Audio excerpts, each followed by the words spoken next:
panalangin mo siya doon sa kanya maginawa. Pwede mo sabihin, mahal ka ng Diyos, kapatid. Oo. Bakit? Dahil hindi nilog ng Diyos na magalit ako sa iyo para sampalin din kita. O, di ba? O, ganun ang ano ng tao. Kaya kung ang pag-ibig, kumaunawaan lang sana na bawat isa sa atin. Sampo, kagaya nung sa atin, pinagbintangan tayo dito. Pinagbintangan tayo ng ano. Hindi, ako ay nananalangin ako. Pinapanalangin ko yung nagbintang sa atin. Oo. Pero ako, tandaan nyo ako, sumasagot talaga ako. Kaya sa mga ano, sumasagot talaga ako dito. Sumasagot ako sa kanila. Kasi pinaglalaban ko yung mga karapatan natin. Kung ano talaga yung mga ginagawa natin dito. Tayo nagtatrabaho. Gumagawa tayo ng mabuti. Hindi tayo nagnanakaw. Hindi tayo nag-aano dito. Kundi yung mga ginagawa ng iba, pinapasa niya sa atin. So, talaga naman sumpahin natin sila. Ang kalagay sa Bible, na ang gumawa sa iyo ng hindi mabuti, kailangan ipanalangin mo. Huwag mong sumpahin. Kasi ang Diyos na ang bahala sa kanila. Ang Diyos na ang bahala sa kanila. Kaya mahirap kung talagang susundin talaga natin tayo bilang tao. Mahirap sundin. Kung tingnan mo, kung sasampahin ka nga, siyempre magagalit ka. Bakit? Tao ka lang eh. Oh. Pero kung ang pag-ibig na sa iyo talaga yan, at susundin mo talaga ang utos ng Panginoon, ayun, magagawa mo yun. Kaya mga kapatid, ang buksan natin yung puso natin. Itong pangangaral na to, itong pangangaral ng salita ng Diyos, hindi ito basta-basta. Kung tutusin, ang hirap ipaliwanag nito eh. Oo. Maliban na lang kung samahan ka ng Banal na Espiritu na siya magtuturo din sa'yo dito. Ang hirap ipaliwanag nito. Ang hirap ipaliwanag ang salita ng Diyos. So, kung wala sa iyo ang Banal na Espiritu. Kaya nga tayo, kung ano man yung mga, kung meron man nagkasala sa inyo, sa bawat sa inyo, kailangan matuto kayo magpatawad. Buksan natin ang puso natin. Makinig tayo ng salita ng Diyos. Buksan natin ang puso natin. Papasukin natin lahat. Ano man yung napapakinggan natin tungkol sa ating Panginoong Kristo. Ito yung sinasabi ni Pablo dito. Ito yung sinasabi ni Pablo. Na ang mga tao, doon sa pangangaral niya, nakikinig lahat. Nakikinig natin. Pero hindi lahat pumapasok sa puso. Ang lahat na nakikinig. Kundi ang iba, pinapatagos lang dito. Yung iba naman, pinapadaan sa puso. Oo. So, ang Diyos nakatingin yan sa puso, hindi sa panlabas natin. Kung ano yung katayuan natin, hindi yun. Ang Diyos sa puso nakatingin. Hindi kung saan-saan ng ano ng Panginoon. Kaya nga, nung time na umakyat ang anghel sa langit, tinanong siya ng Panginoon kung kumusta sila doon sa baba. Maraming naglilingkod. Ang dami. Ano sabi ng bumalik ka doon, tingnan mo ang kailang mga puso. Pagbalik ng anghel, lungkot siya. Dahil ilan lang pala ang totoong nagsasampa sa kanya. Ang totoong pero sa dami. O tayo ngayon, marami tayo ngayon dito. Natitiyak man ninyo na yung puso nyo nakasinto talaga sa Diyos. Oo. Kasi hindi lahat. Kaya na sinabi ng Apostle Pablo dito, sinabi niya dito na lahat nakinig, pero hindi lahat isinasa puso yung mga sinasabi niya. Tayo tumikit, panalangin po tayo. Walang Panginoon, maraming salamat Ama sa umaga na ito, Lord. Maraming salamat Ama sa panibagong kalakasan, yes, panibagong pag-ibig, mahal Panginoon. Lord, salamat po Panginoon sa lahat at sa walang hanggang niyong kabutihan, Ama. Walang hanggang pa, salamat Panginoon para sambahin kayo, purihin, itaas ang iyong banal na pangalan, Ama. Namin pa ng Kristo na nag-iisang Diyos na bigyawan ng lahat.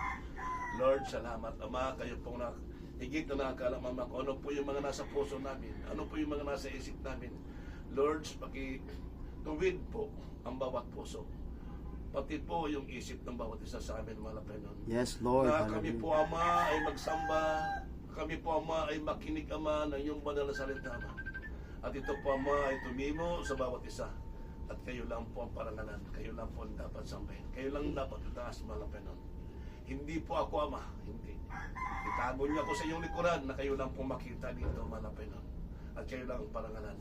Ama, salamat po, Panginoon, sa aming mga pagbulay-bulay na iyong banal salita. Lord, loobin niyo po, Ama, na maunawaan ng bawat isa, Ama. Yes. Ang bawat salita, Ama, na mapapakinggan nila. At ito po ay masa puso at may sagawa po nila. Lord, ingatan niyo po ang bawat isa, ganoon din po ang mga pamilya namin, sa bayan namin. Lord, ingatan niyo po ang bawat isa sa amin. Bawat sambahayan, bawat pamilya, mahal na Panginoon. Ama, kayo po sumama at bigyan niyo po kami ng lakas, talino sa lahat ng bagay, Ama. Na tanging kalooban niyo lang po ang mahamagawa namin. Lord, salamat po, Panginoon, sa umaga na to. Binabalik po namin, Ama, ang mataas at maingat, Ama, na papuri. Ito po aming dalangin sa pangalan ni Jesus. Amen. Ganito po ang kasabi dito. Si Apostol Pablo, nung pumunta siya sa kasi kulong ito si Apostol Pablo eh. Hinuli siya ng mga Hudyo. Hinuli siya, iginapos siya si Pablo. Nung hinuli na siya, marami siyang kailangan na gusto niya makausap yung emperador, makausap yung mga hari. Kaya nakausap niya dito si Hari Agrippa. Paliwanag ko na lang hindi na natin mabasahin yung iba. Pero si Haring Agrippa, ang sinabi niya, kung hindi niya sana hiniling na makakausap niya pa yung emperador, sana ngayon din papalayain ko siya. Kasi ang kaya lang, humiling pa siya na kailangan lumulog pa siya sa emperador. Kaya pinayagan siya. So, sa kalagayan natin ngayon, marami tayong kung i-ano natin sa ngayon, marami tayong tanong sa sarili natin. Kung pagminsan nga, tingnan natin, hindi natin maunawaan kung ano yung mga iniisip natin, di ba? Tatanungin kayo, ang daming pumapasok sa isipan ninyo, hindi nyo kayang ipaliwanag. Maya sasari-sari na kung ano-ano na pumapasok sa isipan natin. Kaya nung panahon ni Apostol Pablo, humiling siya doon sa hari. Humiling siya doon na kailangan makausap niya yung emperador. Kasi nga yung mga Hudyo nga, hindi nga siya pinapayagan na siya palayain na. Kaya napilitin din siya na kausapin yung mga tao doon sa Roma. Kasi sabi dito, tingnan natin dito. Pagdating namin sa Roma, si Pablo ay pinahintulutang manirahan sa isang bahay kasama ang isang kawal na nagbabantay sa kanya. Ibig sabihin, binantayan siya, nakakulong siya. Kaya nga lang, doon sa kagustuhan niya na makausap yung emperador, pinadala siya. Pero may mga bantay siya. Marami silang dinaanan dito. Kung isa-isahin natin ito, marami silang dinaanan dito. Sabi ito, magkaraan ng 3 araw, inanyayahan niya si Pablo. Inanyayahan ni Pablo sa isang pulong ang mga pangunahing Hudyo.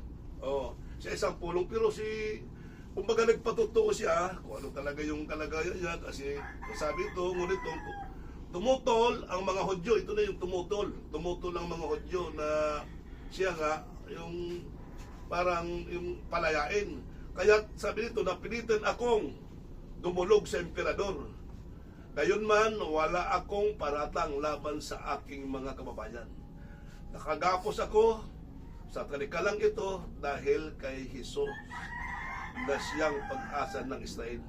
Iyan ang dahilan kung bakit hiniling kong makausap kayo. Ito yung makausap yung mga tao sa Roma. Nandun na sila sa Roma. Sa Roma. Ayun dito sa verse 21, sabi dito, sagot nila, sabi dito, wala kaming natanggap na sulat buhat sa Huda. Tungkol sa iyo at sa kababayan man nating naparito ay walang nagbabalita o nagsasalita ng anuman laban sa iyo. Gayon man, nais naming mapakinggan kung ano ang masasabi mo sapagkat alam namin kahit saan ay marami ang sinasabi ng mga tao laban sa siktang ito. Sa sikta ito, kumbaga ito yun. Kumbaga, kung titingnan natin noong panahon na pinapangaral nila yung mga katuruan ni Moises, yung mga alinduntunin ni Moises ng mga katuruan ng propeta, ito yun. Kumbaga, tinutugis siya. Kumbaga, inaano siya ng mga Hudyo. O yung mga may makatungkulan doon, talagang pinipigilan siya. Kaya nga, ginapos siya. Pinagtayan siya. Yun. Ganun. Kaya nga, tayo ng mga nakikinig, sa kabila ng pagkakulong ni Pablo, o pagkahuli niya at nakagapos siya, malakas pa rin ang loob niya na ipangaral ang salita ng Diyos doon sa mga tao. Nag-aaral siya dito. Hindi siya nagsayang ng oras para ibalita ang salita ng Diyos doon sa mga tao. Kaya nagpatawag siya ng pulong. Sabi niya dito, kaya't nagtakda sila ng araw, maraming ang pumunta. Sabi ito, sa tinitirahan ni Pablo. Sabi ito, pagsapit ng araw na iyon, maghapon siyang nagpaliwanag sa kanila at nagpatotoo tungkol sa kaharian ng Diyos. Maghapon, nagpaliwanag tungkol sa kaharian ng Diyos. Nagpatotoo siya. Ano bang ipapatotoo natin? Di ba, alam naman yung papatotoo ka na hindi naman totoo na nangyari sa'yo. Siyempre, pag patotoo ka, kailangan yung totoong nangyari sa'yo. Oo. Kung paano tayo iningatan ng Diyos, o anong ginawa ng Diyos sa atin, kung paano tayo niligtas ng Diyos, paano ba tayo nagkaroon, o bakit ba tayo nakakahakbang, bakit ba tayo nakakatingala, bakit ba tayo nakakita. O yan ipatotoo natin sa Diyos. Kailangan may pagpapasalamat tayo sa Diyos. Ito yung ano ni Pablo, kumbaga sari-sari nito kung ano yung kabutihan ng Diyos na pinagpatotoo niya. Ito. Sa pamagitan ng kautusan, ulitin ko, ito. Kaya't nagtakda sila ng araw. Maraming ang pumunta sa daanan ni Pablo. Pagsapit ng araw na iyon, maghapon siyang nagpaliwanag sa kanila at nagpatotoo tungkol sa kaharian ng Diyos sa pamagitan ng kautusan ni Moises at ng mga sinulat ng mga propeta. Yun itinuro ni Pablo doon sa mga tao. Kaya nga tayo mga kapatid, tayo na mga nakikinig na salita ng Diyos, kailangan buksan natin ang puso natin. Papasukin natin ang salita ng Diyos sa puso natin. Oh. Kasi itong tinuturo natin dito, nandito, nakalagay dito na hindi lahat Hindi lahat nakinig ng Diyos. Oo, hindi lahat nakinig ng Diyos. Marami tayo dito, pero hindi lahat talagang totoo na nag-ano sa Panginoon. Kaya nga, sabi ko mga kapatid, bilang ako, buksan natin yung mga puso natin. Matuto tayo magpatawad doon sa mga nagkamali sa atin. Matuto tayo maging mahinahon. Matuto tayo maging, manalangin tayo na maging mapayapa ang bawat isa sa atin. Ang sabi dito, mga kapatid, sabi dito, sa pamamagitan ng kautusan ni Moises at ng sinulat ng mga propeta. Sinikap niyang hikayatin sila tungkol kay Jesus. O sinikap ni Pablo na hikayatin ang mga tao. Kagaya ng ginagawa natin, gusto kong may kayat kayo. Gusto kong magbalik loob kayo. Gusto kong magsisi kayo. Kasi tayo na makasalanan. Magsisi tayo at tumalikod sa ating mga kasalanan. Ganun din po ako, mga kapatid. Ang sabi dito, sinikap niyang hikayatin sila tungkol kay Jesus. May naniwala, o tinan mo, may naniwala at meron ding hindi. Totoo. Totoo yan. Hindi lahat naniniwala at meron ding hindi. Sabi dito ni Apostol Pablo. Kaya nga mga kapatid, sa una pa lang nananalangin tayo na ang bawat salita na makipapakinggan natin tumimo sa bawat isa sa atin, sa puso natin. At ito ay maisagawa rin natin. O paano ba natin gagawin yun? Maglingkod tayo, ang bilis, ang dali. Maglingkod tayo sa Panginoon. Mapalad ang taong nagpupumilit na magawa ang kalooban ng Diyos. Sabi niya, may naniniwala at meron ding namang hindi naniniwala sa kanyang sinabi. Kaya nang hindi sila magkaisa, sila'y umalis. Matapos sabihin ni Pablo ang ganito, ang ganitong pangungusap. Tama ang sinabi ng Espiritu Santo. Tama ang sinabi ng Espiritu Santo sa inyong mga ninuno sa pamamagitan ni Propeta Isaias. Ay, ito na ang sabi dito. Malapit na tayo. Inutusan si Propeta Isaias. Ang sabi dito, punta ka sa mga taong ito at sabihin mo sa kanila ano ba ang gustong ano yan ng Panginoon dito. Noon sa mga taong hindi naniniwala at hindi nakikinig. Nakikinig man, pinapatagos lang dito, hindi sila sa puso. Ito ang sinabi niya dito. Pumunta ka sa mga taong ito. Inutusan mo si Propeta Isaias. Sabihin mo sa kanila, makinig kayo ng makinig. ngunit hindi kayo makakaunawa. Ito yung taong hindi buo ang puso para sa ating Panginoon. Hindi bukas ang puso.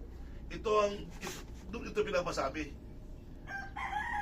Naitin ko, pumunta ka sa mga taong ito at sabihin mo sa kanila, makikinig kayo ng makikinig, ngunit hindi kayo makakaunawa. At titingin kayo ng titingin, ngunit hindi kayo makakakita, sapagkat naging mapurol ang isip ng mga taong ito. Ito parang hindi nakikinig at hindi bukas ang puso para pakinggan, mapasukin ang salita ng Diyos sa puso nila. Ito daw pala ay mapupurol. Ito, sabi dito, sapagkat naging mapurol ang isip ng mga taong ito. O sabi dito, ulitin ko lang. At sabihin mo sa kanila, makikinig kayo ng makikinig, ngunit hindi kayo makakaunawa.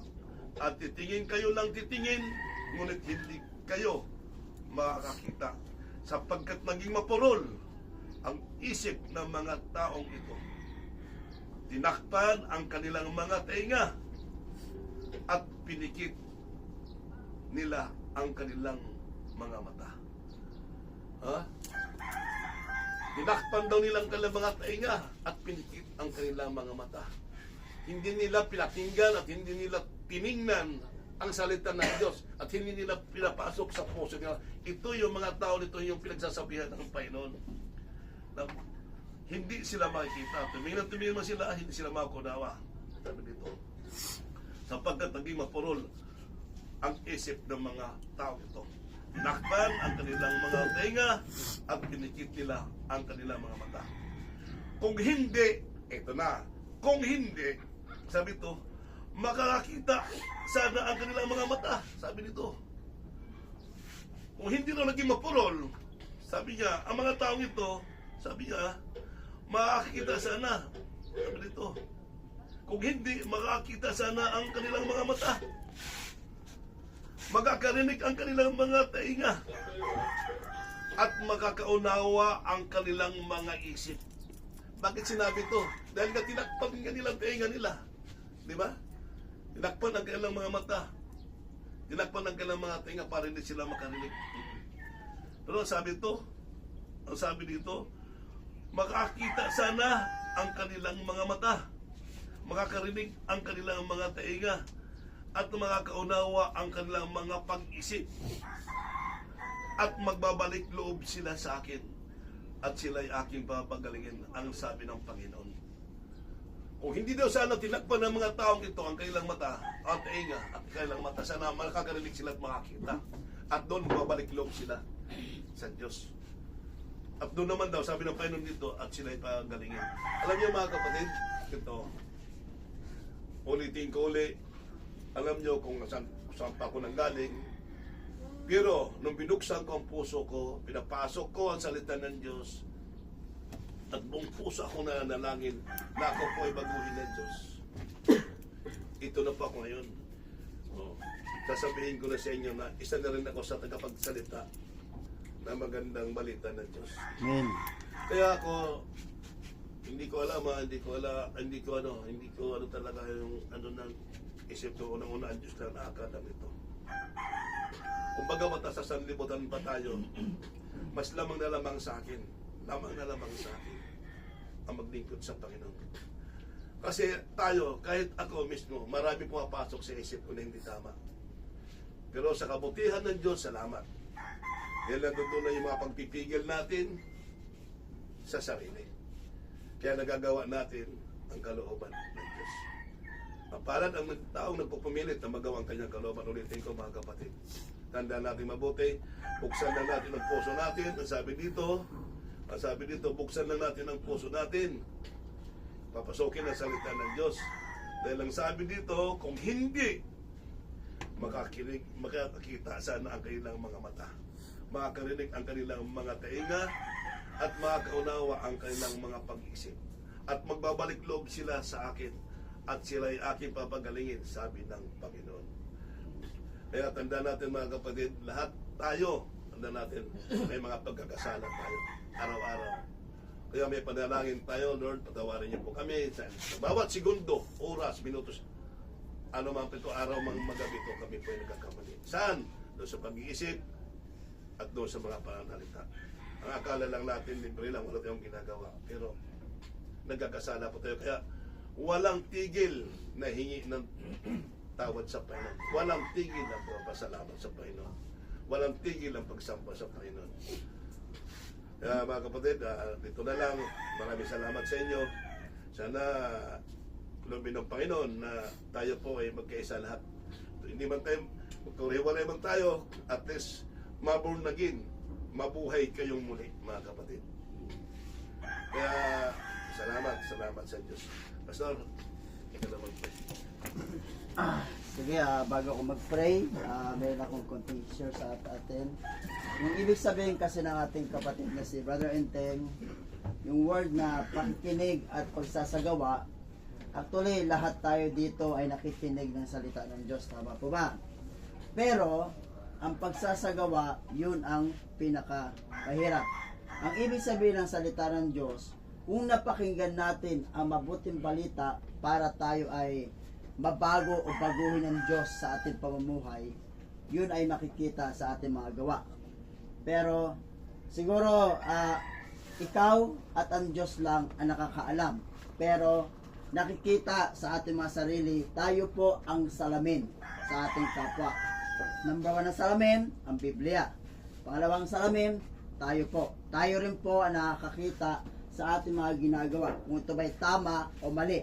Kasi sinabi ng Diyos na ang puso ng tao ay mandaraya. Ibig sabihin, dito sa buong mundo, ang puso ng tao, mismo ang Diyos na nagsabi, ang puso ng tao ay mandaraya. Sinabi yan sa Jeremiah chapter 17, verse 9 and 10. Sino nga makakaunawa sa puso ng tao? Ito'y mandaraya at walang katulad. Wala nang lunas ang kanyang kabulukan. Akong si Yahweh ang sumisiyasat sa isip at sumasaliksik sa puso ng mga tao. Ginagantimpalaan ko ang bawat isa ayon sa kanyang pamumuhay at ginagantimpalaan ayon sa kanyang ginagawa. Ibig sabihin, lahat tayo dito sa mundo ay kailangan seryosohin ang pag-aaral ng salita ng Diyos. Kasi ang buhay ng tao ay parang usok lamang. O, ano may ibig sabihin usok? Pag makakita tayo ng usok ng sinaing, usok ng pagbuga sa tao, usok ng paglabas sa sakyan, ganon ang buhay ng tao. Pagkatapos makita, ito ay biglang nawawala na. Ganon ang buhay ng tao. Ibig sabihin, gusto ng Diyos na tayo ay magseryoso sa pakikinig at ito'y ating i-apply sa ating buhay. Ang kaligtasan po ay individual. Walang kahit sino mang makapagliligtas sa inyo kundi ang ating Diyos na buhay, ang ating Panginoong Kristo na ating pinaglilingkuran. Kaya dito, malapit na tayo matapos sa ating trabaho. Tayo po ay pansamantala na magwawatak-watak. Ang iba uuwi sa Samar, ang iba uuwi sa Pampanga, ang iba uuwi sa Manila. Sabihin, yung aral na ating napakinggan ay dapat nating itong ipakita sa Diyos na talagang totoo ba tayong nakikinig ng mabuting balita? Totoo ba tayo na tayo ay gusto nating maligtas ang ating kaluluwa? Hindi natin alam kung meron pang mananatili sa mundo. Lahat tayo dito nasa 25, hindi natin alam kung sino ang mawawala at sino ang mananatili na mabubuhay sa mundong ito. Yan dito sa atin ay dapat natin bigyan ng pagpapahalaga ang salita ng Diyos. Kasi ang Diyos, nakikita niya ang lahat ng ating ginagawa. Mabuti man o masama. Ano man tungkulin ng tao? Sabi, una, matakot ka sa Diyos. Pangalawa, sumunod ka sa kanyang mga aral. Sabihin, yun ang tungkulin ng tao sa mundo. Sabihin, nilikha tayo ng Diyos sa mundo ito para tayo ay magkaroon ng takot. Pangalawa, tayo ay susunod sa kanyang kalooban. Yan ang buong katutungkulan ng tao dito sa mundo. Okay? So, maraming salamat po. Medyo pinaliwanag ko lang konti. Lahat tayo magsitayo at tayo ay manalangin. Ipikit natin ang ating mga mata at ating isentro ang ating puso sa ating Diyos. Ama namin Diyos na makapangyarihan sa lahat, kami po ay nagpapasalamat sa umagang ito na ikaw ang palagi na nagbabantay sa amin, sa aming pagtulog, sa aming mga ginagawa dito sa trabaho, Lord, dito sa barko, Panginoon Diyos. Lord, nakikita mo lahat ng aming ginagawa, lahat ng mga sinasabi ng aming puso, lahat, Lord God, ng mga nasa isip namin, Panginoon Lord. Wala kaming may tatago, wala kaming may lilihim, sapagkat lahat ay yung nakikita at yung ibinubulgar sa liwanag, Panginoon. Maraming salamat po sa buhay ni kapatid Enteng Vicente, Panginoon, Vicente Timon, Panginoon, na patuloy mo siyang ginagamit upang ipahayag ang mabuting balita sa lahat ng aming mga kasamaan dito sa barko, Panginoon Diyos. Maraming salamat po, Lord, na binago mo ang kanyang buhay para makita ng lahat ng kanyang makamag-anak, lahat ng kanyang mga kaibigan, kung paano mo siya binago, Lord. Ganon din, Lord, ay babaguhin mo din, Lord, ang kanyang pamumuhay, na sila po ay, na kami po ay mamuhay na ayon sa inyong kalooban, mamuhay na sumusunod sa inyong kalooban, mamuhay, Lord God, na may pagbabago upang sa inyong pagbabalik, Panginoon, ay kami lahat ay makasama at inyong dadalhin sa inyong kaharian. Hindi po namin malalaman, Lord God, sapagkat ikaw lamang ang nakakaalam ng araw ng bukas. Hindi namin alam kung ano mangyayari, kung ito may matutuloy ang gera, Lord God, sa bansang Pilipinas at sa bansang China, Panginoon. Lord, ikaw, Lord, ang may kontrol sa lahat ng bagay. Ikaw, Lord, ang may kontrol sa lahat ng oras, Panginoon. Nandito kami, Lord, upang aming isurrender ang aming buhay. Ikaw, Lord, ang patuloy na magkontrol sa amin, sapagkat ikaw ang Diyos na may kakayahan, na may kapangyarihan, na pag-ingatan ang lahat ng iyong mga anak na mga nakikinig sa iyong mga salita. Lord, dumudulog kami sa inyong paanan, sa iyong trono sa kalangitan, ano man ang pagkakasala ng aming ginawa, Panginoon, sa araw-araw, kada oras o kada minuto, Lord God. Patawarin niyo kami, Panginoon, sa aming pagkakasala. Hugasan niyo kami sa inyong banal na dugo upang kami, Lord, ay maging karapat-dapat sa iyong paningin at maging karapat-dapat na mapabilang sa inyong pamilya na iyong ililigtas, Panginoon. Kami pinagpapasalamat dahil lagi ka nandyan sa aming kalagitnaan. Hindi nyo kami pinabababayaan sa aming trabaho. Salamat, Panginoon, sa pagmamahal. Salamat, Lord, sa pagliligtas sa aming buhay, kasama ng aming pamilya na naiwan sa bawat lugar kung saan kami nakatira, Panginoon. Lord, nalalaman nyo, Lord, ang aming trabaho, Panginoon, na ito isang malinis at walang hindi po hinahaluan ng mga klaseng karumihan. Lord, aking dinadalangin, Panginoon, kung sino man tao, Lord, na sumisip-sip, Lord God, sa kumpanya, Panginoon Diyos, Lord, hallelujah! Inyo siya pong ibulgar, inyo po siyang na lilitaw ang taong sumisip-sip, Lord God, upang siraan ang yung lingkod na si Brother Enteng Vicente Timon, Panginoon. Naniniwala kami, Panginoon, na itong mga tao na patuloy na gumagawa ng kasamaan sa kanyang kapwa, Panginoon, ay hindi magtatagumpay, kundi sila, Lord God, ay patuloy na bubuko at mawawala sa anumang bagay. Pagpalain, Lord, ang mga tao na patuloy na sumisira sa iyong mga lingkod, Panginoon. Iligtas mo sila, Lord God, sa kanilang mga kamalian. Iligtas mo sila, Lord God, sa kapahamakan dito sa mundo, Lord God. Patuloy ka, Lord God, na lumukob sa iyong mga anak. Patuloy ka, Lord God, na patuloy, Lord God, sa buhay ni Brother Enteng, Lord God, na malinis na nagtatrabaho dito sa aming trabaho, Lord God, dito sa barko, Lord God. Hallelujah, Jesus Christ, patuloy ka, banal na Espiritu, nakakatok sa bawat puso ng mga tao, Panginoon, ng bawat salita, Lord God, na amin napakinggan sa aming tenga, Panginoon. Ito po ay titimo sa aming puso, Lord God. Lord, huwag niyong pabayaan, huwag niyo po kaming hayaan na masunod ang aming kalooban, na masunod ang aming kagustuhan, sapagkat ang buhay namin dito sa mundo, Panginoon, ay parang usok lamang na biglang nawawala. Hindi namin alam, Panginoon, kung kami po'y mananatili pa sa mundong ito, Lord God, o bibigyan mo pa kami ng buhay, Lord God, upang makamtan namin, Lord God, ang nais namin ikaw aming kasama, Panginoon. Maraming salamat, Lord, sa grupong ito, Lord God, na patuloy na walang sawa na nakikinig sa inyong mabuting balita, Panginoon Diyos. Pagpalain mo, Panginoon, ang mga taong seryoso na patuloy nakikinig at ito'y nakikita sa bawat pamumuhay ng bawat isa sa amin, Panginoon. Pagpalain mo, Lord God. Sinabi mo sa iyo sa Jeremiah chapter 17 verse 9 and 10, ay pagbibigyan mo ng gantimpala ang mga tao na patuloy na bukas ang bawat puso sa salita ng pagbabago, sa salita ng Diyos, sa iyong mabuting balita, Panginoon. Patuloy mong pagpapalain ang mga tao na ang pamumuhay ay maayos at patuloy na sumusunod sa iyong mga aral, Panginoon Diyos. Hallelujah, God. Purihin ka, Panginoon Diyos. Wala kang katulad, aming Diyos na dakila, na makapangyarihan sa lahat. Ikaw lamang ang patuloy namin itataas sa aming buhay. Patuloy ka namin pupurihin, Panginoon Diyos. Patuloy ka namin itataas ang iyong banal na pangalan, aming Panginoon Kristo, Lord God. Kaya sa oras nito, Lord God, kami po nakatapos sa aming pag-aaral sa iyong mga salita. Ang bawat aral na aming napakinggan, Panginoon, ito po ay patuloy na makita ang tunay na pagbabago. Ayaw namin maging mandaraya, ayaw namin dayain ang aming sarili sapagkat nakikita mo, Panginoon, ang lahat ng aming ginagawa, mabuti man o masama.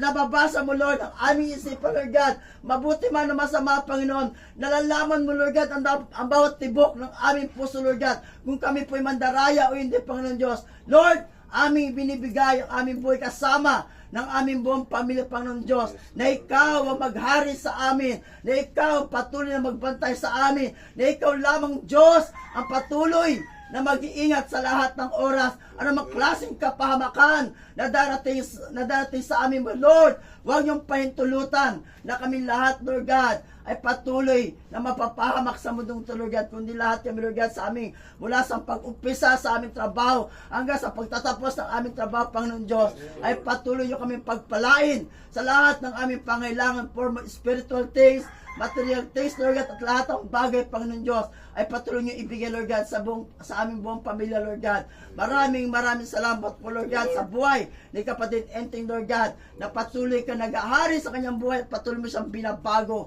At nakikita namin, Lord, kung paano mo pinapaliwanag ang kanyang ilawan, Lord God, na patuloy binabahagi sa mga taong walang ilaw, Lord God, na magkakaroon din ng ilaw sa pagbabago at pamumuhay, Lord God. Maraming salamat, Panginoon Diyos. Lahat ng mga nandito, Lord, ay patuloy kang magbigay ng patnubay sa iyong banal na Espiritu. Magpadala ka ng mga anghel na mandirigma upang ang trabaho ni Satanas, Panginoon, ay hindi po makapanaig, kundi ito'y patuloy, ito'y tatalunin sa iyong banal na Espiritu, sa iyong mga anghel. Lahat ng mga taong maninira sa iyong mga lingkod, Panginoon, ay pagpalain at patuloy sa iligtas sa kanilang mga klaseng kasinungalingan na malabas sa kanilang mga bibig, Panginoon Diyos. Ang katotohanan lamang, Panginoon Diyos, ang mananaig, Panginoon. Mula sa aming pagtatapos, Lord God, ang taong nanira, Lord God, sa buhay ni kapatid Enteng, Lord God, na nagsasabi, Lord, na nagbebenta ng bakal, ngunit hindi naman totoo, Panginoon. Lord, pagpalain mo siya, Panginoon. Ibulga mo sa, Lord God,